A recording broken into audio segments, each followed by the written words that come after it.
നമസ്കാരം. റാഫ്റ്റർ ഫുട്ബോളിലേക്ക് അവർക്കും സ്വാഗതം. ബ്രസീൽ ടീമിൻ്റെ സെലക്ഷൻ ഇതാ തൊട്ടരികിലെത്തി നിൽക്കുന്ന ഘട്ടത്തിൽ നെയ്മർ ജൂനിയർ പരിക്കിൽ നിന്ന് മുക്തനായി വരുന്നു. ജൂൺ മാസത്തിൽ ബ്രസീലിന് 2 മത്സരങ്ങൾ കോൺമബോളിൻ്റെ വേൾഡ് കപ്പ് ക്വാളിഫയറിൽ, ഒന്ന് ഇക്വഡോറിനെതിരെ, മറ്റൊന്ന് പരാഗ്വയ്ക്കെതിരെ. ജൂൺ 5-നാണ് ആദ്യ മത്സരം, പിന്നെ ജൂൺ 10 അടുത്ത മത്സരം.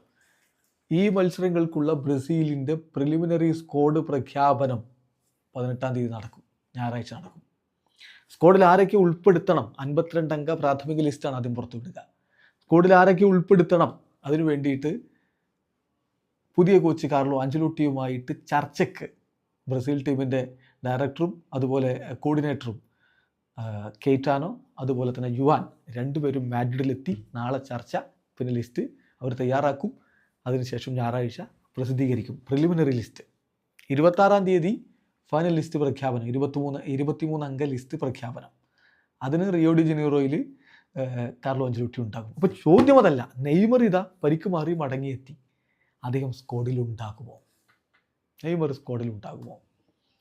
നിലവിലെ വിവരങ്ങൾ വെച്ച് നെയ്മർ ജൂനിയർ പരിക്കിൽ നിന്ന് മുക്തനായി.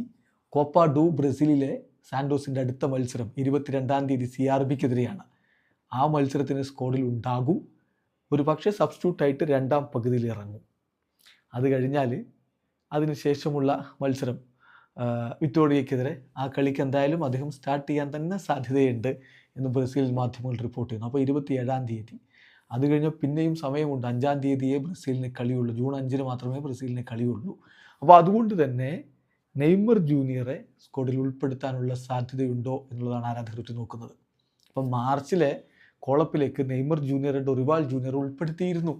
പക്ഷേ മത്സരത്തിന് കുറച്ച് ദിവസങ്ങൾക്ക് മുമ്പാണ് നെയ്മർക്ക് വീണ്ടും പരിക്കേറ്റ് പുറത്തു പോവേണ്ടി വന്നത്. അപ്പോൾ ഈ ഒരു സാഹചര്യത്തിൽ സൂപ്പർ താരവുമായിട്ട് ഓൾറെഡി കാർലോ ആഞ്ചലോട്ടി സംസാരിച്ചിട്ടുണ്ട്. അത് നേരത്തെ തന്നെ ഗ്ലോബോ പുറത്തുവിട്ടിട്ടുണ്ടായിരുന്നു. നെയ്മറുടെ റിക്കവറി പ്രോസസ്സ് എങ്ങനെയാണ്, മറ്റു കാര്യങ്ങളൊക്കെ ചോദിച്ചുകൊണ്ട് ഒരു ഇൻഫോർമലായിട്ടുള്ള ടോക്ക് നടന്നു എന്നുള്ളത്. അപ്പോൾ അദ്ദേഹത്തെ എന്തായാലും കാർലോ ആഞ്ചലോട്ടി പരിഗണിക്കുന്നുണ്ട്. 2026 വേൾഡ് കപ്പിന് ഏറ്റവും ഇമ്പോർട്ടൻ്റ് ആയിട്ടുള്ള പ്ലെയർ ആണ് നെയ്മർ എന്ന് അദ്ദേഹത്തെ അറിയിക്കുകയും ചെയ്തു എന്നായിരുന്നല്ലോ ഗ്ലോബോയുടെ റിപ്പോർട്ടിലുണ്ടായിരുന്നത്. അപ്പോൾ അതുകൊണ്ട് എന്തായാലും നെയ്മർ ജൂനിയറെ കോച്ച് പരിഗണിക്കുന്നുണ്ട്. സോ പ്രിലിമിനറി ലിസ്റ്റ് തയ്യാറാക്കുന്ന ഘട്ടത്തിൽ നെയ്മർ കളിക്കളത്തിലേക്ക് മടങ്ങിയെത്തിയിട്ടുണ്ടാവില്ല എന്നത് മാത്രമാണ് ഇപ്പോൾ ഒരു പ്രശ്നമുള്ളത്. അതുകൊണ്ട് തന്നെ ഈ തവണ ഈ പ്രിലിമിനറി ലിസ്റ്റിൽ പരിക്കിൽ നിന്ന് മുക്തനായി വരുന്ന നെയ്മറെ ഉടൻ തന്നെ ഉൾപ്പെടുത്താനുള്ള സാധ്യത കുറവാണ്. ഇനി പ്രിലിമിനറി ലിസ്റ്റിൽ ഉൾപ്പെടുത്തിയാൽ പോലും ഫൈനൽ ലിസ്റ്റിൽ അദ്ദേഹം ഉണ്ടാവാനുള്ള സാധ്യത വളരെ വളരെ കുറവാണ് എന്നാണ് ബ്രസീലിയൻ മാധ്യമങ്ങൾ റിപ്പോർട്ട് ചെയ്യുന്നത്.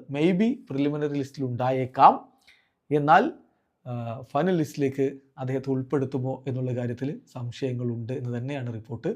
ഇപ്പോൾ നമുക്ക് മനസ്സിലാക്കാൻ പറ്റുന്ന ജൂൺ മാസത്തിലെ കോളപ്പിൽ നെയ്മർ ഉണ്ടായില്ലെങ്കിലും അതിനുശേഷം വരുന്ന കോളപ്പ് അത് പിന്നെ സെപ്റ്റംബർ മാസത്തിലെ മത്സരങ്ങളാണ്.